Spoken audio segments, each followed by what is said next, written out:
Hello, everybody, to the 21st edition of the BS Podcast. I am by myself this week. I can already tell you this week's episode is going to be a bit shorter than normal. I had an April Fool's idea that I've been trying to execute on for the past, half hour. And, while I think the concept is funny, I think it is hilarious. I don't think the execution is what it needs to be to actually be hilarious, and instead it's just like, oh my god, it went on for 20 minutes, just like this intro is going on for 20 minutes. So yeah, that was going to be most of the episode, or at least a good chunk of it. So I do have a lot of topics, but not as much as I normally do for a solo episode. So yeah, this is just a heads up. This is going to be a shorter episode, but I think that's okay.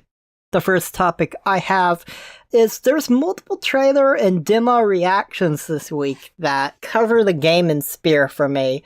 Let's start out with the bad. I did not like the Wolfenstein Youngblood trailer. It didn't convince me that I wanted to play the game. Honestly, it didn't sound too good. It didn't look too good. It didn't look bad, but the facial animations and all of that, it just didn't connect for me.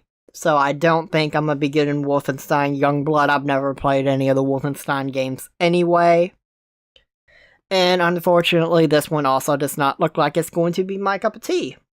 And then we go to the pretty okay Borderlands Game of the Year trailer. That looked pretty fun.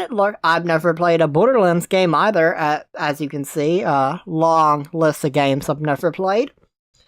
I already own Borderlands, and I don't think that I'm going to get the Game of the Year edition. Although I understand why people would, and if you haven't played them yet, I already own Borderlands, so I don't really want to buy it again. But It was a good trailer, of course. And the Outer Worlds gameplay demo, I didn't watch all of it, admittedly. I skimmed through it. And I just have a lot of concerns still. I've talked about it in previous episodes where it's just it's not third person, and not being third person is just not my ideal. I really value the immersion from an RPG like that, especially when it's a long game. If I can spend hundreds of hours playing this game like a Skyrim, or even dozens of hours like with Fallout New Vegas, which you could probably spend this hundreds of hours if you really wanted to. I just haven't beat the game or anything, so I want to be immersed. I want to be the character, and part of being the character is being able to see my character whenever I want. I mostly play in third person when I play a Fallout or a Skyrim.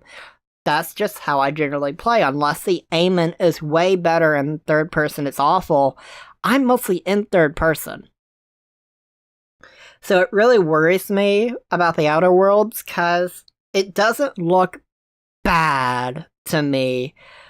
There were definitely flaws. I've seen a lot of people talking about the AI in the game didn't look to be too good, but I think that's still things you can tweak. I think you get the reaction from the gameplay demo and then you tweak these things. I don't think that's a final thing. But right now, it also being exclusive to Epic, that doesn't really bother me anymore.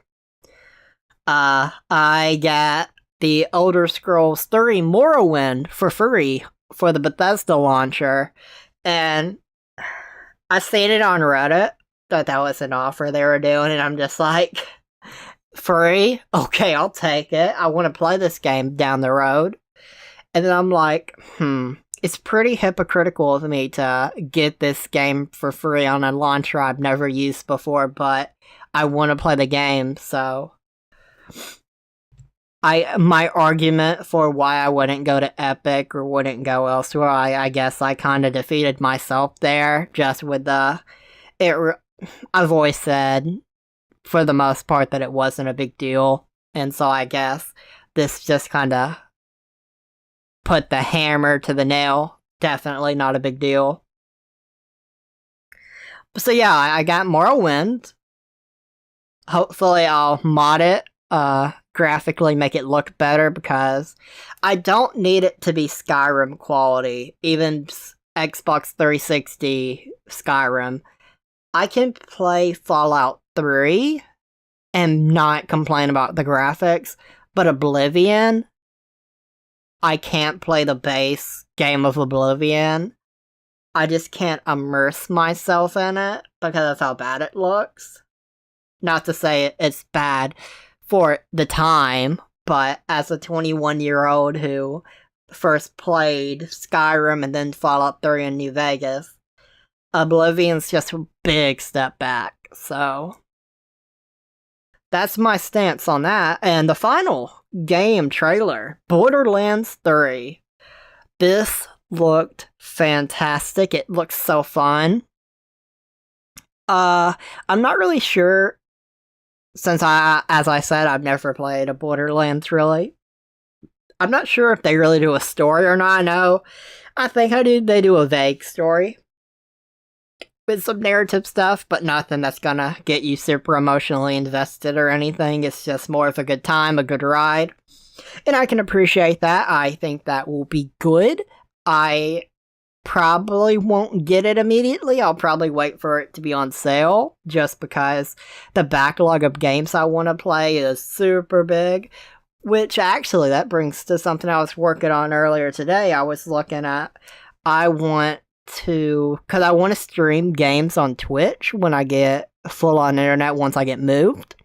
But until then, the games I wouldn't stream, like PS1 games or Nintendo 64 games, those old, bad-looking, by today's standard games that I don't even know if I'd be super interested in playing for a long time.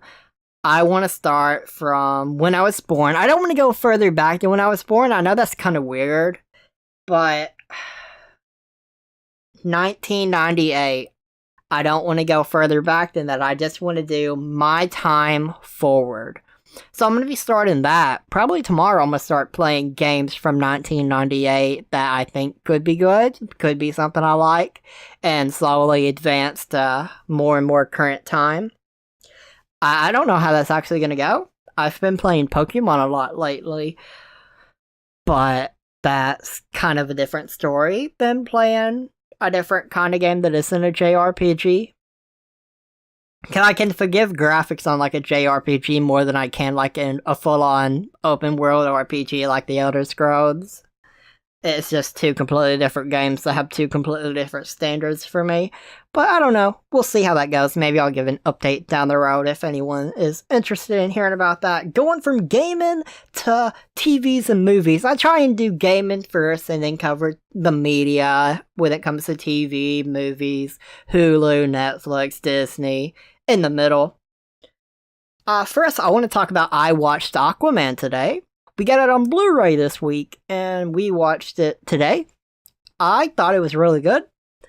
I've seen people say that if it wasn't in the water, it was lame, but I feel like that's just people that are like, oh, Aquaman is so lame. If you put him out of the water, he can't do anything. Derp-de-derp. I thought it was a good movie. I wouldn't say it was a fantastic movie, but I enjoyed it. I was entertained. I'd probably watch it again, especially if Aquaman 2 actually happens, which it should. But you never know with DC. DC's just been losing when it comes to the cinematic universe compared to Marvel. But we'll see. I liked Aquaman, though.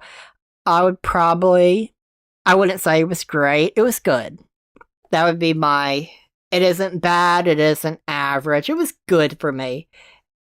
It'd be like a C+, B- type movie. Nothing too great, but it started slow for me, and I don't mind that.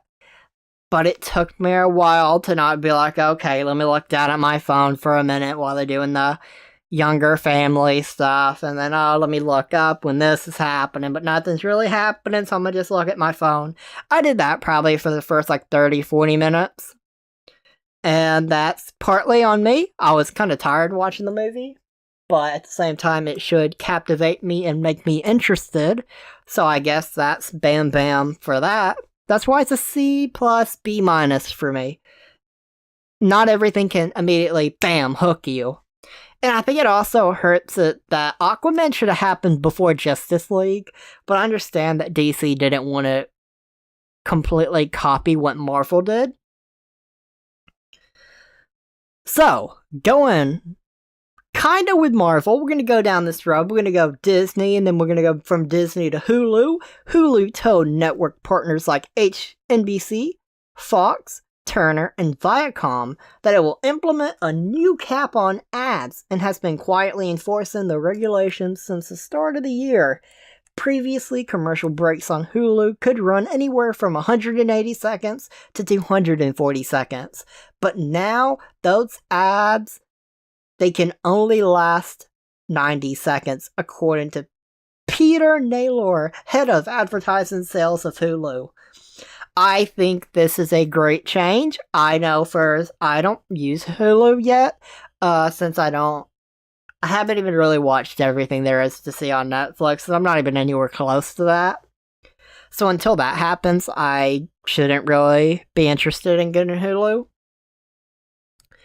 But I used to watch on someone else's account stuff on Hulu for a brief time, because it was just more convenient that way. And there was a lot of commercials that just kind of took you out of it more than took you in. So I definitely feel shortening it to 90 seconds max is a great decision. I don't see as long as it ain't like, 90 seconds, 5 minutes later, 90 seconds, 5 minutes later, 90 seconds. That would suck. But as long as it's just like 3 commercials, kind of like with a TV show, except they're 90 seconds, it's only like 3 times in like a 30-minute show, if that. If it needs to be reasonable, especially like depending on the price we go with, which I think Hulu didn't they up their price recently? I'm pretty sure they did. I know Netflix did, but you gotta go for what's worth it to the people, and I feel at least this change, I think most people can give it a thumbs up as long as it doesn't equal more ads, but it shouldn't. Netflix is ranked as #1 fastest growing US brand in 2019. Netflix was the fastest growing brand from 2018 to 2019 among American companies, according to a new study by Brand Finance, a global brand valuation consultant firm. The estimated brand value more than doubled over the past year, growing 105% to $21.2 billion per the study. Brand Finance calculates values of brands using a royalty relief methodology, which involves estimating the likely future revenue that are attributable to a brand by consulting a royalty rate that would be charged for its use. After Netflix, other companies that saw the biggest brand value gains from 2018 to 2019 on Brand Finance's study were Taco Bell, 83.4%. I like Taco Bell. I had 2 cheesy gordita crunches today. Give it a thumbs up. I'm going to give Netflix a thumbs up too. American Express, plus 81.8%. I don't use American Express in any way, shape, or form, so I don't have an opinion on that. Hampton Inn, 78.3%. Jacobs Engineering, 77.3%. General Dynamics, 74.9%. NVIDIA, 73.3%. Dunkin', 73%. Pizza Hut, 72.8%. And Discovery at 70.6%. That is an interesting top 10. I don't really know some of these. Jacobs Engineering, General Dynamics. I don't know those. I mean, you can kind of assume what they are based on the title, but not fully. That's very interesting. But Netflix being #1, that's pretty good. Netflix had a good year. Hopefully this year doesn't see them fully crash, especially with all the changes happening soon. With getting more and more streaming services that are going to provide more and more competition down the road. We will see how they survive, but I guess the same way I feel about Epic, I have to feel about competitors of Netflix. I just gonna have to roll with the punches, kinda. But the difference is you have to pay for each streaming service, so that is a difference. We'll see if it really matters. It'll be interesting to have this conversation in a year once Disney Plus is around, once these other streaming services start rising up. Will it matter? Will Netflix suddenly have a bad year because of this? We will see. Marvel's Agents of S.H.I.E.L.D. sneak peek. I gotta admit, I haven't really been a big fan of the Marvel's Agents of S.H.I.E.L.D. the past couple seasons. They just took it. I liked it when it correlated with the movies. I know a lot of people didn't, but to me, it made the show matter. And then when fans bitched about it and moaned, and then they had to be like, oh, okay, I guess we shouldn't make it. We have to take it a new direction and kind of shift it away. And while they still made references here and there, it just went in a completely awful direction that I enjoyed Ghost Rider, but a lot of what they've done is with the aliens and all that space crap wasn't my cup of tea, honestly. But the sneak peek got me so hyped. It looks like we're gonna take it in a very interesting, we're gonna take it in a very fascinating direction. We're gonna be more energetic. This is gonna be more pumped, I hope. It could just be a good sneak peek. But from what I seen from the 2.5 minutes they showed, I think this is going to be a good season, or at least we're going to have a good episode. Whichever episode it was. Synthetic alcohol that doesn't cause hangovers or liver damage may be available in 5 years. They are currently in the process of working on synthetic alcohol that would alleviate some of these issues. I'm not really sure if the key to fixing alcoholism and stop people from being alcoholics is to remove cons to being an alcoholic.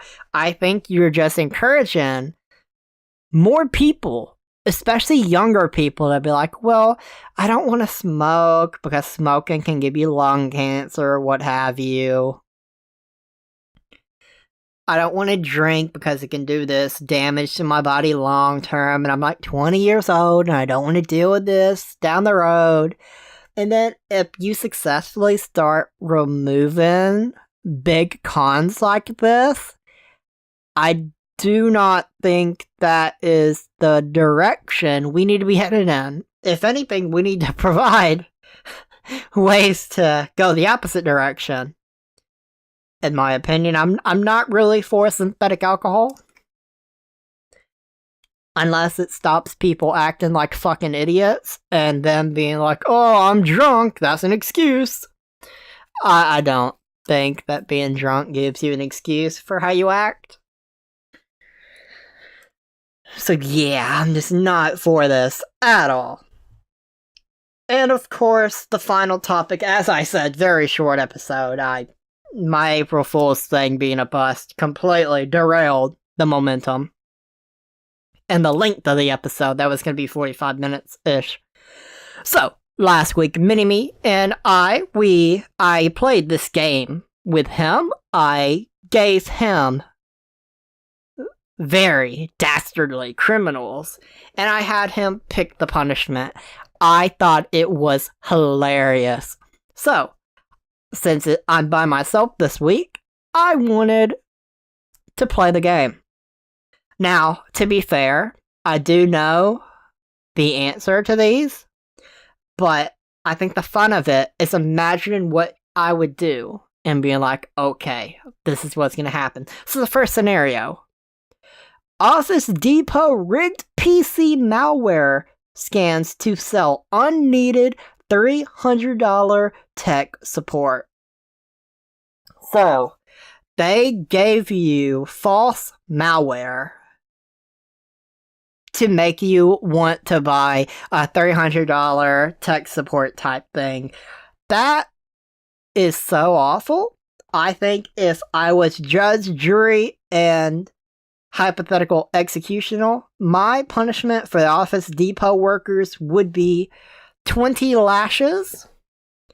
And I want them to give $300 to every homeless person they find, as they are no longer working at Office Depot anymore. They're all fired, by the way.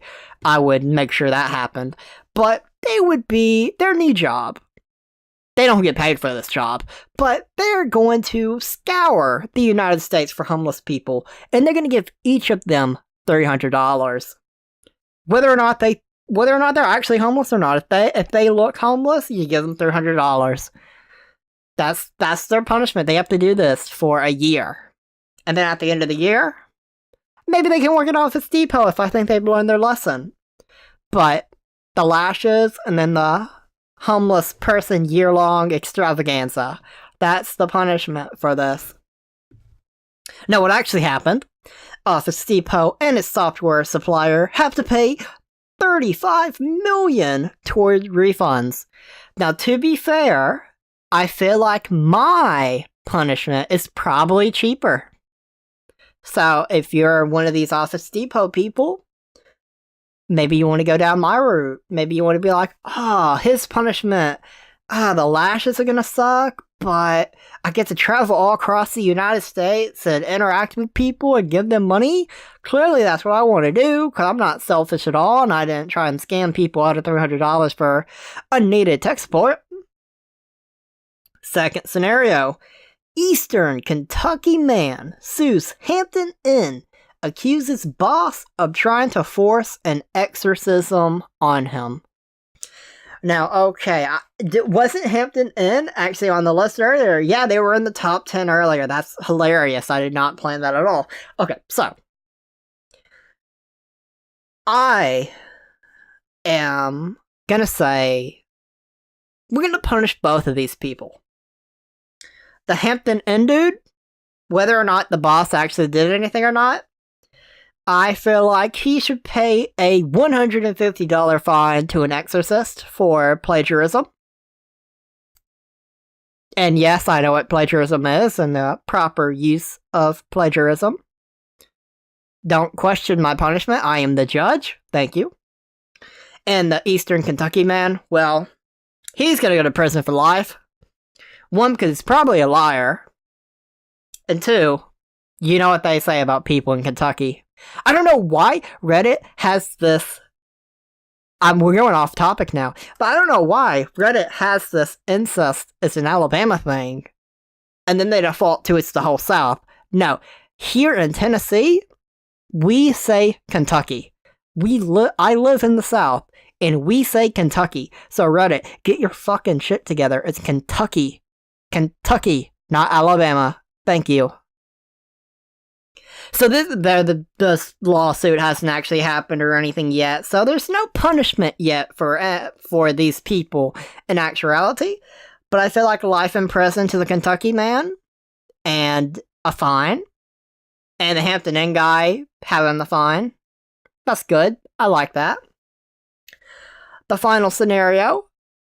Florida man, homeless. By the way, he got $300 from the Office Depot people. He called the cops after people he paid for sex did not show. The West Palm Beach Police Department said he wanted to report that he had paid 4 people $500 to come to his hotel room for sexual relations. The people he paid, however, never showed up. An officer responded to the call at a day's end and gave the dude a chance to clarify his report, asking if he was soliciting a person for sex.